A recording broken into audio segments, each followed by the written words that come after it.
When I was a lawyer in Los Angeles, I used to study the Talmud with a friend of mine over the phone at lunchtime.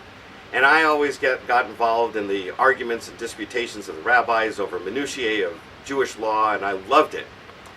But now that I've been a rabbi for, I guess, twice as long as I used to be a lawyer, I now find the stories in Judaism to be much more interesting and more engaging.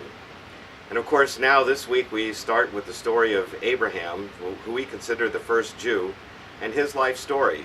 How he left home, left his father's home and his ancestors' home, and took on God's faith to go to a new place that he'd never been before, a strange place. And it reminded me of my own story, how I left Tucson, where I grew up, left my father's home, my mother's home, my parents' home, and I went to Los Angeles to become a lawyer. But fortunately, I lived in a time when we had telephones, and I could still call my parents.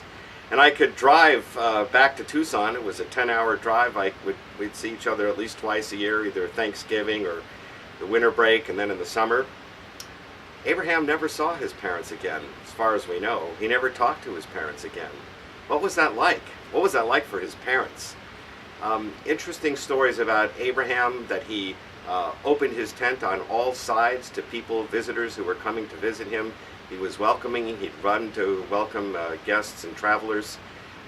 He fought a battle.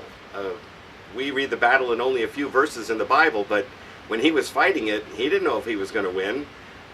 He took an army with him, but he had to face a much bigger army, and of course he did win, and he was able to bring his nephew Lot back. These are the stories about Abraham that we start to read this week. We're going to read more stories of our other ancestors over the next several weeks. And it seems to me that these stories teach us a lot about how to live life. It raises questions for us about how we're living our life. How do we relate to our families? How do we relate to the people, the visitors who come into our homes? And how do we relate to God? These are the kinds of things we'll be talking about tomorrow night, Saturday morning with Rabbi Strauss, and in the coming weeks as we discuss the Torah portions of Genesis. Look forward to seeing you all at Beth Yesharon.